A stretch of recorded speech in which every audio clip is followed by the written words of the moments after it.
Қалай еріншектіктен арылуға болады? Яғни көбісіңізге бұл жақын проблема болар. Және де көбісіңіз мүмкін сол проблеманы шешіп, және де әрбір өзіңіздің жұмысыңызды ерінбей жасағаныңызды қалайтын боларсыздар.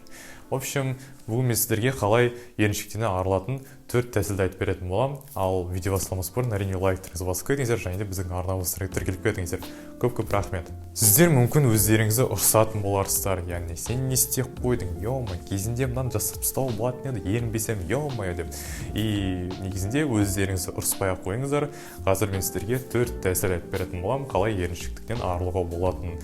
В общем, кеттік. Бірінші тәсіл ол біздерде Алла тағаладан дұға тілеу, яғни Алладан сұрау. Мысалы, ерінбей-ақ қойыншы деп, және тағы да басқа. Мысалы, бұрында хадистер бойынша пайғамбарымыз саллаллаху алейхи уассалям дұға тілеген. Яғни, о Аллах, біздерді еріншектіктен және де әлсіздіктен сақтаңызшы, және тағы да басқа, мысалы, ғайбат, сосын тағы да басқа нәрселерден, жаман зиян, өзіңізге зиян тиетін нәрселерден сақтасын деп сұраған. Және де сіздерге де сол дұғаны тілеп тұруға болады. Әрине, содан кейін екінші тәсіл кетеді. Екінші тәсіл ол біздерде өздеріңіздің графигіңізді орнатып жақсартып қойыңыздар. Яғни, мысалы, тайм менеджмент дейді ғой. Және сол өздеріңіз барлық осындай не делать, мысалы, мен қай істі жасаймын, соны жасап қойыңыздар дейді. В общем, сол барлығын айтып береді.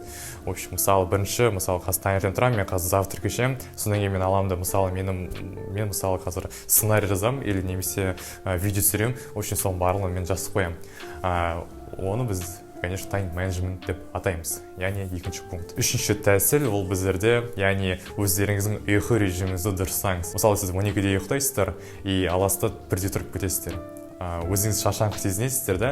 Шаршаңқы сезінесіздер. По-любому ұйқым қанбағандай сияқты болып сезінесіздер. Содан әрине біздерде еріншектік және тағы да басқа нәрселерде шығуы мүмкін. Төртінші тәсіл ол біздерде простой тәсіл негізінде. По идее, көбісіңіз бұл пункт жайлы білетін боларсыздар. Просто оны көбісі орындамайды сияқты. В общем, просто жаса. Просто баста дейтін тема. Просто баста. Бәрі қалдай болсаң да ерінсең де шаршап тұрмын дейсің ба? Вообще әлсіз болып тұрмын дейсің ба?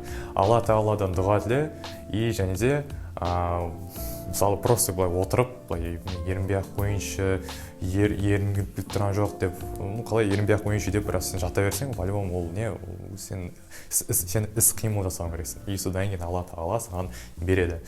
Иншаллах. Аласында бастап кетесің, болды. Бір жұмыс бар менде, видео түсірім күтіп тұрған жоқ, ерініп тұрмын. Бірақ та мен аламда өзімнің миыма сол бана пунктті қоям, яғни просто баста дейтінді. Ештеңе етпес, былай ерінсем де шаршап тұрсам да мен аламда камераны қосып қоямын, даже мен мына видеоны ерініп түсіріп жатқан сияқтымын. Себебі по-любому мен миым айтып тұрады, былай ерініп тұрмын деп. Например, мен өзім былай түсірім күтіп тұрмын, но мен өзім былай іс-қимыл жасау ерініп тұрмын да, бұл нәрсеге. Әрине, ол біздерде сол көбісіңізге еріншектік болып пайда болады, еріншектікке вообще берілмеу керек, себебі бұл нәрсе вообще адамды ішінен өлтіреді. Еріншек болмаңыздар, және де әрқашан бұлай іс-қимылмен, яғни пайдалы нәрселер жасап жүріңіздер. Алладан дұға тілеңіздер, және де Алла қаласа бұйырса болады. Себебі Алла тағала барлық дұғаларды қабылдайды, яғни дұрыс дұғаларды. Және де соған сенсеңіздер. В общем, Алла қалауымен барлығы, Алла тағала барлығын жақсы біледі. В общем, жақсы, көп рахмет, сіздерге ұнаған шығар деген ойдамын. Ал сіздермен болайын, мен Аслан, сау болыңыздар.